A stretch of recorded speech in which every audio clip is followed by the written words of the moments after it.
Hello, welcome back to the Cosmic Consciousness series. Today is the great day that we finally get to end this series up. I think we were like 35 videos into one book.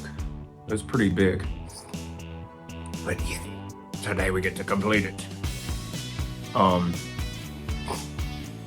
Excuse me, we'll be doing chapter 36 and then the final words section. And that's it. Oh, goodness. Okay, chapter 36 is the case of AJS. It's from his point of view, okay? I was born on the 24th of January, 1871, in a country village, the seventh of a family of 9. I was the youngest of 6 girls. My father, mother, and all of us children were very musical, the girls having fine voices. When I was 3 or 4 years old, I was taken about to different places to sing, and at that age could sing the song through if it were sung to me. When a little older, I would make believe I was a great singer and would spend hours thumping on an old desk in my father's rather than play on the organ. Of my father's, a desk that belonged to her father, okay. Rather than play on the organ because I would hear the sound I made on the latter, which did not always please me, but while from the other there came no sound to interfere with that created in my own imagination. To this day, I sometimes wonder whether I did not really hear coming from the old desk the music which my fancy created in myself. I was always very frail. Much of the time I did not care to play with other children, but liked better to listen to this spiritual music which fascinated me. In the end, this dream was dissipated by the tragic death of my father, and by an accident which happened to myself. Or did I, perhaps, simply grow out of it? The thought of becoming a public singer was constantly held before me by my family and friends, and I was sent to a musical school in Boston.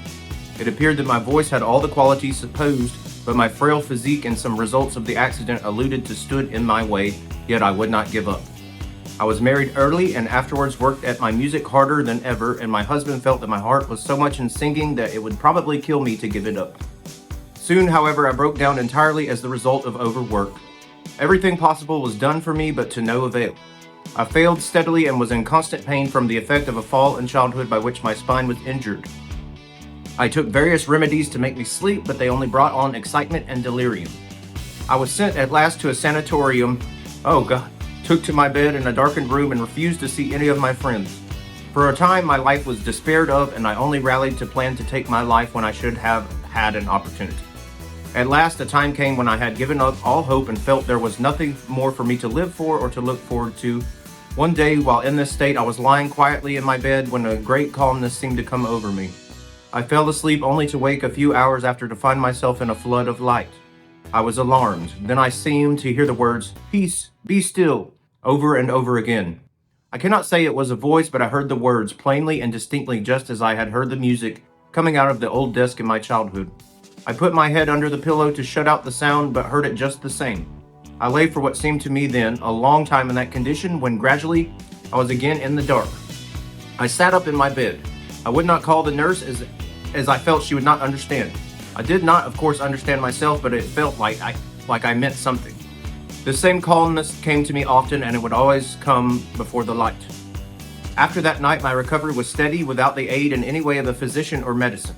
When the light came to me again later, I asked my husband if he did not see it, but he did not. I have tried not to cultivate it, and as I do not understand it. I only know, whereas formerly I was a wreck, I am today well and strong physically and mentally, and whereas I loved the excitement of a public life, I now love the quiet of home life and a few friends. With this calmness has come a power, as I call it, to heal others. With a touch, or in some cases by catching the eye, I can in many cases induce sleep. In other cases, the person will say to me, "Why is it I feel so restful when I am near you?" When friends have asked me to tell them of my experience, I have declined except in 1 or 2 cases. It is all so real to me, and I fear that to others it will seem foolish. But someday these things will all be explained, and I hope they may be soon. At the time I first saw the light, I was 24 years old. I have seen it 3 times altogether. Now, as to the intellectual and moral experiences that immediately follow the light, it is about impossible to set these forth, for words are very poor as a medium to express either the feeling or the vision that came to me at that time. I think the intellect could never give to me in worlds of study what is revealed to me during this experience, and immediately following the presence of the light. To me, it is beyond intellectual expression. It is seeing inwardly, and the word harmony would perhaps express part of what is seen. Humanity goes on and on, almost in despair, hoping sometime to find rest and peace and fullness of a life in the undefined future, when, in fact, all these and more are here and now if we would, or could, only reach out our hand and take them. My supreme desire is to be of help to humanity, but when I have had this light come to me, I have been so filled with the desire to reveal what I see to mankind that it seems as though I were not doing anything at all. The mental experiences following the light are always essentially the same, namely an intense desire to reveal man to himself and to aid those who are trying to find something worth living for in what they call this life. I do not feel that I have made myself intelligible, but I repeat that in this subject, at least words offer a most inadequate medium of expression. So that's all for that. No commentary from the author, by the way, on that one. I think maybe he was doubting. Because I believed when I was reading it, like it didn't feel all the way connected. It just felt like something was missing. Okay, last words, part 6, last words. 1. Many readers, before they have reached this page, will have been struck by the fact that the name of no woman is included in the list of so-called great cases, and the names of only 3 in that of lesser, imperfect, and doubtful instances. Besides these 3, the editor knows another woman still living who is undoubtedly, if not a great, still a genuine case. She would not, however, permit the editor to use her experience even without her name, and the case is therefore reluctantly entirely omitted.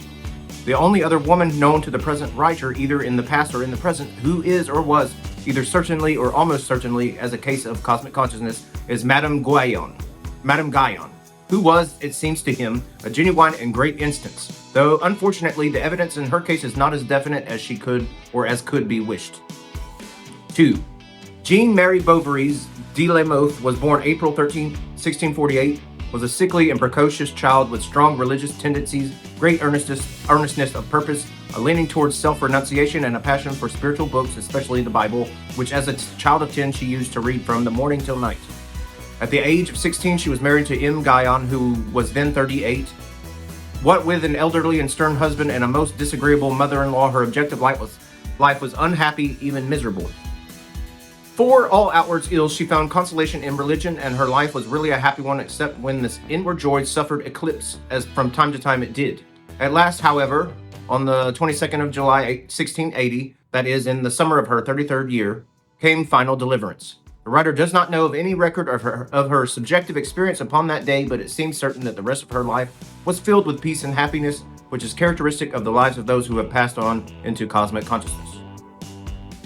She describes herself, and there's a footnote, these few words, though not perhaps of themselves proving anything, are very characteristic. I give nothing as duties, says Whitman. What others give as duties, I give as living impulses. Shall I give the heart's action as a duty? Okay, so she describes herself as having ceased from all self-originated action and choice. To her amazement and unspeakable happiness, it appeared as though all such natural movement existed no longer. A higher power had displaced and occupied its room. I even perceived no more, she writes in her autobiography, the soul which he had formerly conducted by his rod and his staff, because now he alone appeared to me, my soul having given up its place to him, even as a little drop of water cast into the sea receives the qualities of the sea. She speaks of herself as now practicing the virtues no longer as virtues, that is, not by separate and constrained efforts. It would have required effort not to practice them. Okay, part 3. Some years ago, when the design of this volume was forming in the mind of the writer, it was his intention to include several chapters treating of other departures from the norm in the mental life of man more or less analogous to that which he has named cosmic consciousness, for the special purpose of examining into the relation, if any, between these and the latter. Had he persisted in his plan, he would have included 1. A review of hypnotism, 2. Of so-called miracles, supernormal physical as distinguished from supernormal mental powers, 3. So-called spiritualism, the notion of the sensible communion of man with others and perhaps higher spirits, considered in relation to this other notion of the communion of man with the higher self within himself, and 4. Cases in which man seems to be the center and in some sense the director of forces presumably existing entirely outside of himself, and the relation of such cases, if any, to the preter-human psychic manifestations of those endowed with the cosmic sense. Time and probably the necessary ability failed him for the larger attempt, and he will only allude to one case belonging to Category 4, for the sake of indicating what seems to him the strong probability that all these different classes of cases, wherever genuine, as many of them undoubtedly are, if they do not always lie side by side, at least touch one another by their angles. Part 4. William Stainton Moses was born in Lincolnshire, England, November 5, 1839. His father was headmaster of a grammar school. William Stainton Moses was educated at Oxford. He took his degree, was ordained, and was for the rest of his life, as long as health permitted, an active and popular parish clergyman. Up to the age of 33, he differed in no special respect from the ordinary university-educated English church clergyman. At that period, about the usual time of life, it will be noted for the oncoming of cosmic consciousness in the course of 1872, the physical phenomena, which give him interest to us here, began. They continued for some 10 years and then, with failing health, passed away. William Stainton Moses died in September 1892. He never married and went little into society. His personal appearance offered no indication of his peculiar gift. He was of middle stature, strongly made, with somewhat heavy features and thick dark hair and beard. It must be understood that the facts as given in this case, as well as the trustworthiness of those who have reported them, including, of course, William Stainton Moses himself, have been very thoroughly inquired into by such competent men as T.W.H. Myers, and it is firmly believed that no deception of any kind has been attempted or thought of. Whatever explanation of them may ultimately be given and accepted, the facts as set down today will almost certainly stand. It would be impossible in this place to give the data upon which the truth of the account rests. These can be found elsewhere by those who wish to see them. All that is necessary here and all that can be done is to cite as samples a very few instances of the supernormal occurrences which, with extraordinary frequency and in great variety, surrounded the man for at least 10 years. Alright, here goes. Motion without contact, directed by evident intelligence, it's seen markedly in the following instance. I was calling on a friend and the conversation fell on the phenomena of spiritualism. A sitting was proposed and nothing or almost nothing occurred. We were quite alone in the room, which was well lighted. We drew back from the table, intended to give up the attempt. My friend asked why nothing occurred. The table, untouched by us, rose and gently touched my throat and chest 3 times. I was suffering from severe bronchial symptoms and was altogether below par. After this, no rap or movement could be elicited, and we were fain to accept the explanation of our want of success. My first personal experience of levitation was about 5 months after my introduction to spiritualism. Physical phenomena of a very powerful description had been developed with great rapidity.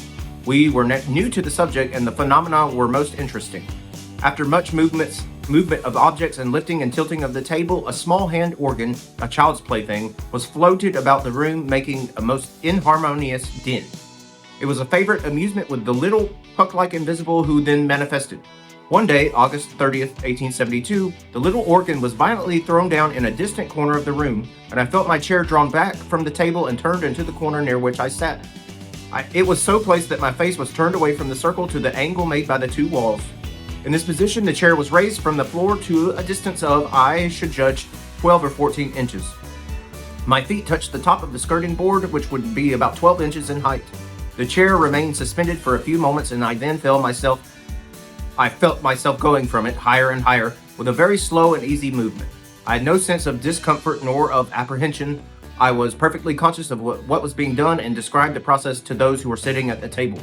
The movement was very steady and occupied what seemed a long time before it was completed. I was close to the wall, so close that I was able to put a pencil firmly against my chest and to mark the spot opposite to me on the wall paper. That mark, when measured afterwards, was found to be rather more than 6 feet from the floor, and from its position it was clear that my head must have been in the very corner of the room, close to the ceiling. I do not think that I was in any way entranced. I was perfectly clear in my mind, quite alive to what was being done, and fully conscious of the curious phenomenon. I felt no pressure on any part of my body, only a sensation of being in a lift, whilst objects seemed to be passing away from below me. I remember a slight difficulty in breathing and a sensation of fullness in the chest, with a general feeling of being lighter than the atmosphere. I was lowered down quite gently and placed in the chair, which had settled in its old position. The measurements and observation were taken immediately, and the marks which I had made with my pencil were noted. My voice was said at the time to sound as if from the corner of the room, close to the ceiling.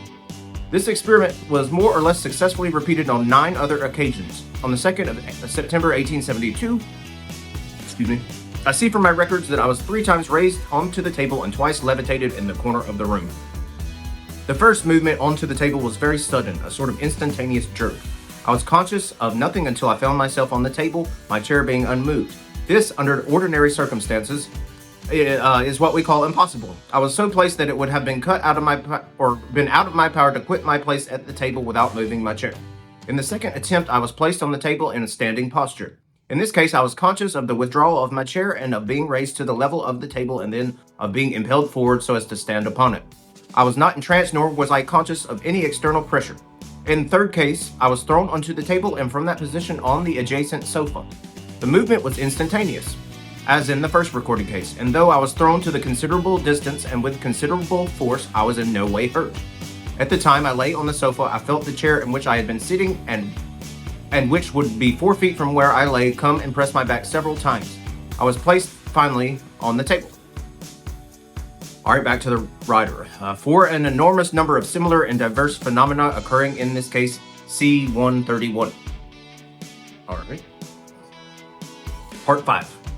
As already stated, the above are only quoted as samples of unusual supernormal incidents that said to have taken place, which undoubtedly did take place over and over again for 10 years in the experience of this man.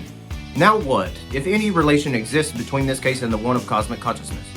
We have seen that in the case of William Stainton Moses, the phenomena with which we are dealing began at about the typical age, 33 years, and it is stated that on at least one occasion, the drain of the vital strength of William Stainton Moses was so great that the manifestations had to be discontinued.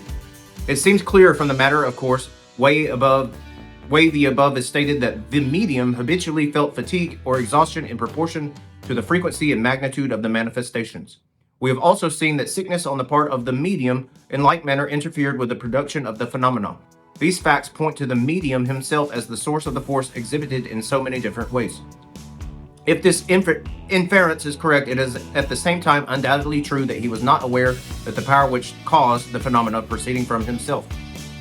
Neither should we expect reasoning from analogy that he would be, since even in cosmic consciousness, where all the phenomena are mental and where consequently we should look at the real actor, would still be less liable to be deceived to the one person acting.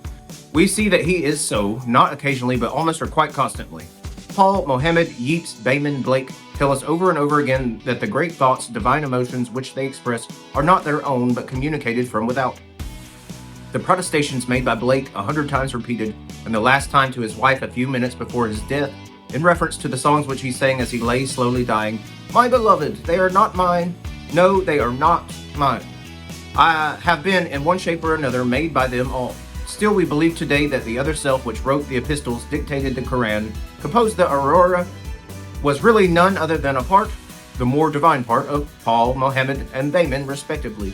The man acts and does not know that it is he who is acting. Is sure, in fact, that it is not.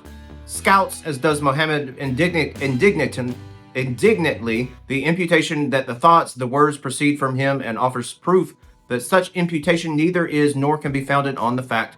And if ye are in doubt of what we have revealed unto our servant, Gabriel speaks, and our servant is, of course, Mohammed, then bring a chapter like it. But if ye do not, and ye shall surely do not do it, etc. In many cases, the denial has been accepted and the world has agreed with the enunciator that directly or indirectly God has revealed to him the exalted sentiments and sublime truths that have passed his lips, that God, or a messenger from God, lives in him and speaks through him.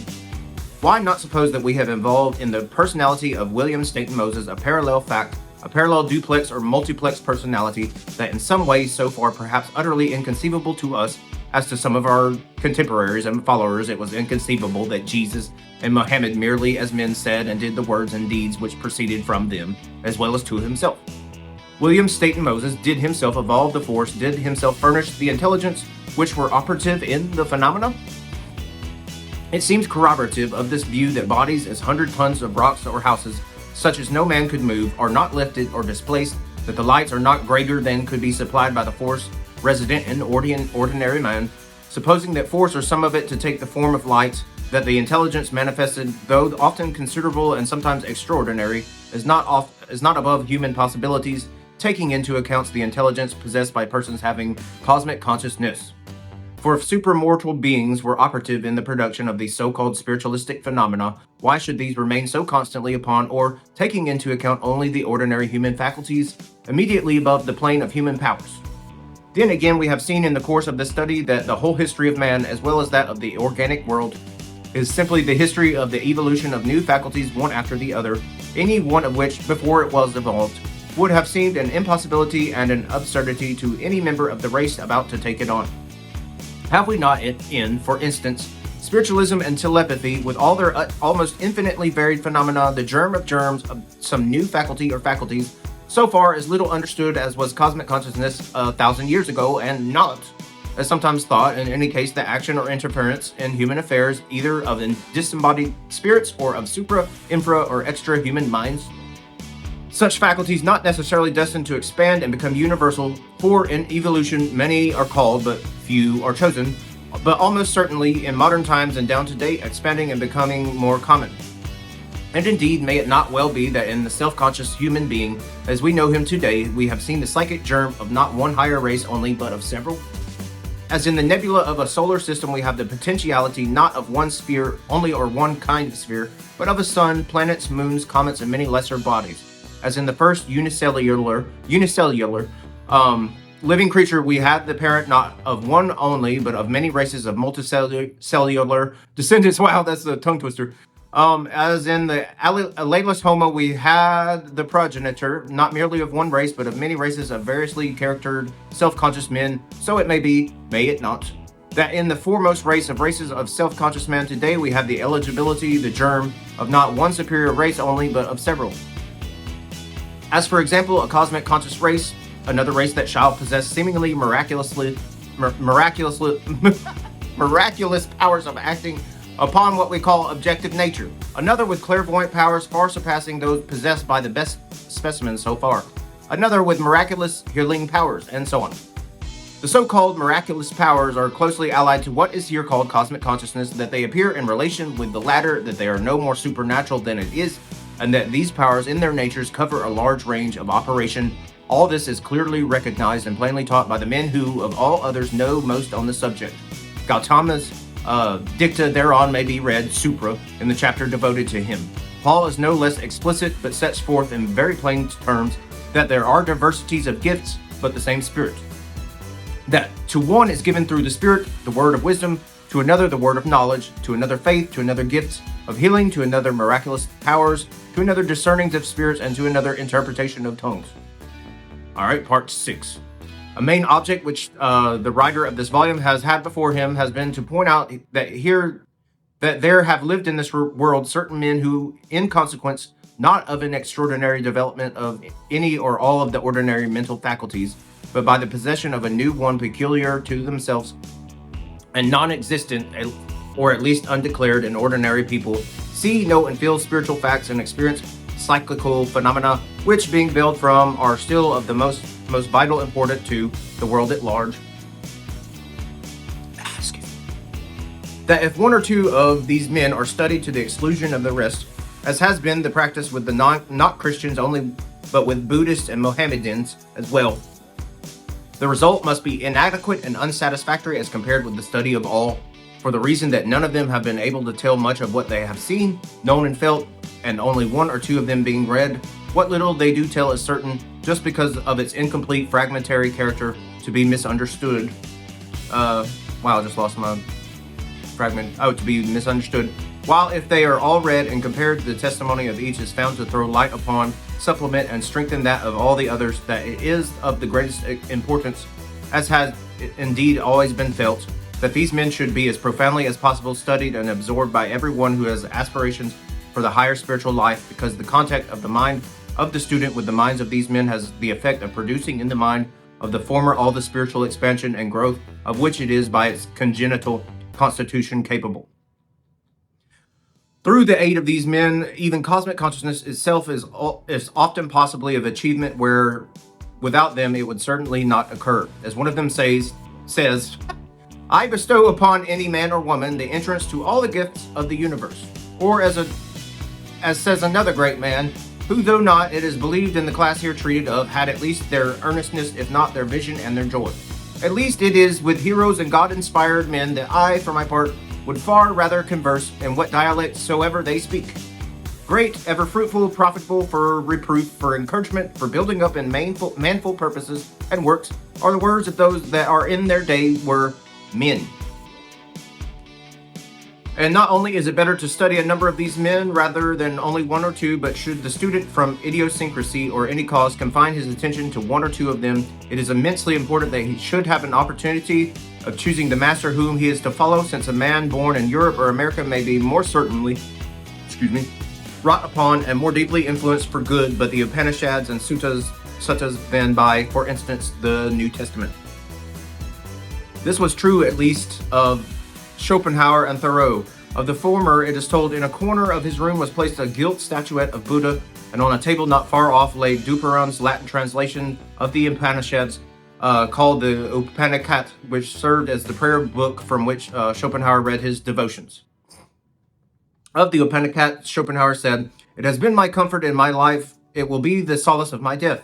And as there are many men in the West who are, or would be if they read them, more benefited by Buddhistic and Mohammedan scriptures than they are by Jewish or Christian, so doubtless there are thousands of men in southern Asia who, born Buddhists, Brahmins, or Mohammedans, would be, from some peculiarity of mental constitution, more readily and profoundly stirred by the Gospels and Pauline epistles or leaves of grass than by the Vedas or by any of the books that owe their inspiration to the teachings of Gautama or Muhammad.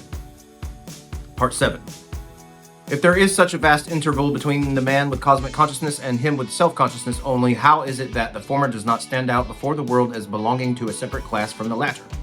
How is it that there are 100 painters and poets who, in the estimation of nearly the whole world, overrank William Blake, though he had cosmic consciousness and they had it not? How is it that men standing on almost the loftiest peaks of fame, Aristotle, Plato, Newton, Caesar, have self-consciousness only, while John Yeats, Las Casas, Edward Carpenter, and others who are said to have this supreme, all-sufficient faculty are not generally known to have been very extraordinary men? The answer seems to be, in the first place, the literary instinct or expression of any kind is not necessarily highly developed in the cosmic conscious mind, but it is a faculty apart. Balzac worked himself to death endeavoring to acquire an adequate style, and Whitman lived and died vividly conscious of his defects of expression. Again, the average self-conscious man can appreciate the faculties of the self-conscious mind even when unusually developed, very much easier, very much more certainly than he can of those of the cosmic conscious mind. In spite of these obvious facts, it remains true that self-conscious man, even in his blindness, has fully placed the highest crowns of all upon the heads of men, Gautama, Jesus, Mohammed, Dante, Shakespeare, who have had the divine faculty of cosmic consciousness. The intellect of these cosmic conscious men has often, if not always, a range and incisiveness, witness especially Dante and Shakespeare, which place them clearly above almost any merely self-conscious person. It is also clear that their purely moral qualities, witness especially Gautama, Jesus, and Whitman, give them a rank apart from their self-conscious fellows, but this is not by any means the whole story. The central point, the kernel of the matter, consists in the fact that they possess qualities for which we at present have no names or concepts. Jesus alluded to one of these when he said, "Whoever drinketh of the water that I shall give him shall never thirst, but the water that I shall give him shall become in him a well of water springing up into eternal life." And Whitman points in the same direction when he declares that his book is not linked with the rest nor felt by the intellect, but has to do with untold latencies. In Writer and Reader, and also when he states that he does not give lectures in charity, that is, either intellectual or moral gifts, but that when he gives himself. The ordinary self-conscious mind cannot clearly realize this faculty alluded to in these words, and consequently it cannot give it a name. Perhaps the best that can be done is to consider it as analogous to an influx of vitality admitted into humanity through certain men, permeating and vivifying each and all who permit it to pass into them. To the most, the quality in question will seem indefinite and elusive to the last degree. As a matter of fact, it is the most important and the most solid entity that exists today in the world. Part 8. What is that determines that a man shall enter into cosmic consciousness? For this volume is physiological as well as psychological, and its psychology must tally physiological facts. In other words, what are the factors that enter into and finally decide for illumination? Well, A. The first seems to be full maturity, the age of 30 to 40 years, according as the man is endowed at birth with greater or less longevity. That is, according to the number of years the man needs to reach full maturity, an average of, say, 35 years. This element could have been predicated a priori, since if mankind is growing up to cosmic consciousness, the individuals who reach the high water mark of mental evolution on the next plane below, that is of self-consciousness, must be those who will first enter it, and the earliest individuals to enter it must do so when they are at their highest point in spiritual efficiency. B. Education, so-called, seems to have nothing to do with it. Some of the greatest cases, Jesus, Muhammad, Yeats, Bayman, and Whitman, have been, from the point of view of the schools, some of them entirely, others almost totally ignorant. On the other hand, scholastic training does not seem necessarily to have any prejudicial influence, since some cases, as Dante, Bacon, and Carpenter, were distinguished students at good colleges. But if education, in the ordinary sense of that word, has little to do with the matter, there is another sense in which it has a great deal to do with it. We are told, for instance, by a high authority that those who desire the companionship of the cosmic sense need the best blood through those endurance, that none may come to the trial till he or she brings courage and health, and that only those that may come in sweet and determined bodies, that no diseased person, no rum drinker or venereal taint is permitted to enter. C. It is probably imperative that the man should have a great mother, a woman strong, athletic, spiritual, of good physique, of superior mental and especially moral powers. Unfortunately, we know little or nothing of the mothers of most of our cosmic conscious cases. Bacon's, however, and certainly Whitman's, were exceptional women. Probably we should be safe in believing the traditions to the same effect of the mothers of Gautama and Jesus. D. It is most likely almost necessary that the father should be a superior man physically and spiritually, though it is certainly not that he should be intellectually. E. Perhaps the most important of all, granted a good average or above the average man and woman for father and mother, is that these should have opposite, or at least diverse temperaments. The secret of success or failure in all marriages is perhaps involved in the fulfillment or violation of this unwritten law. That if the fathers, for instance, should be choleric, melancholic, the mother should be sanguine, phlegmatic, and so on. Then comes the final and supreme physiological necessity, namely, that the union of father and mother from which is to proceed the cosmic conscious man shall occur under perfect conditions, so that each parent shall be fully represented in the offspring, each blended with the other, the result being a perfect man with the qualities and temperaments of both father and mother. It is perhaps not imperative that a man should have all four temperaments as a condition of illumination, but it is probable that all the great cases have had all four, or at least three. Alright, G. The right physical and mental organization granted and full maturity having been reached, the next precondition of illumination is the time of year. Of the total of 43 cases given in this volume, in every case but 3 where the season is known, that is, in 17 cases, it took place in the first 7 months of the year.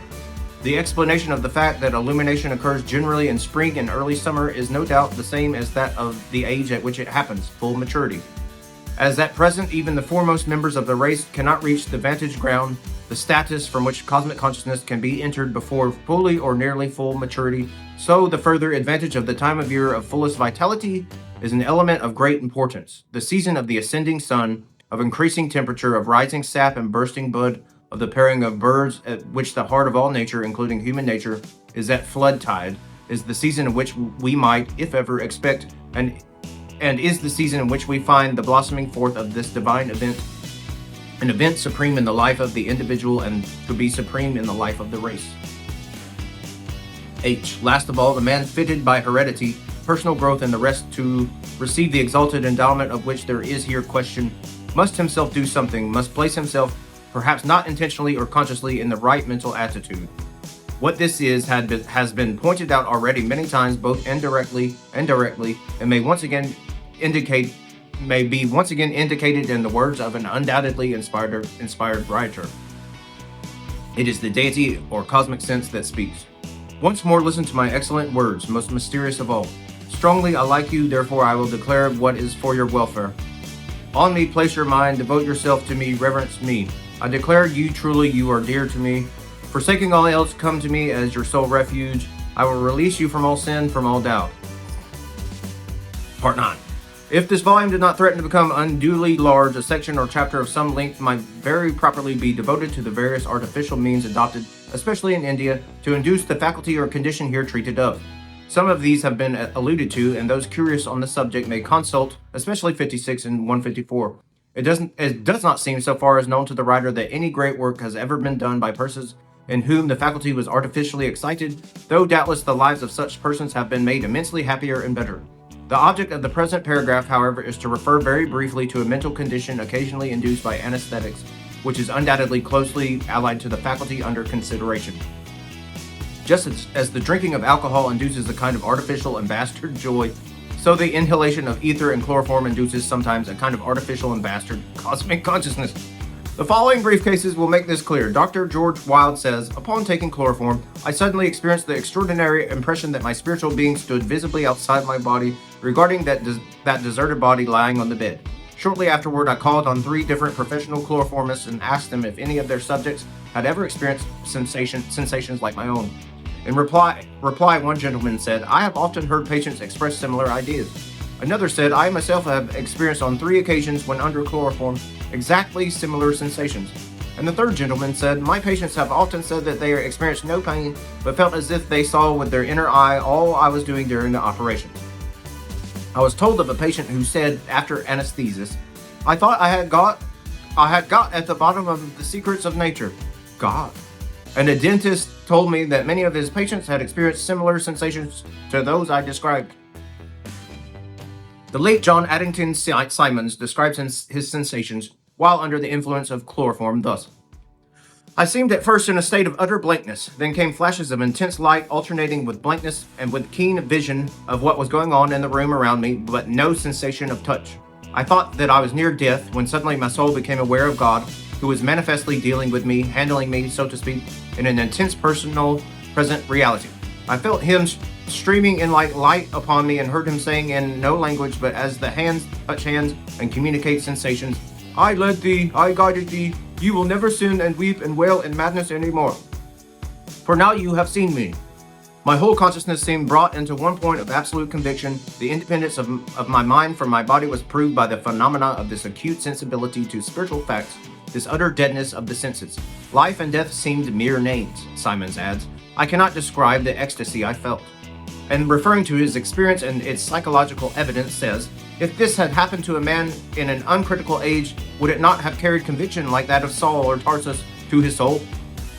It is curious that Symonds, who seems to have really passed into a sort of actual cosmic consciousness for the moment, should have instinctively selected a genuine case to which to compare his own temporary mental state.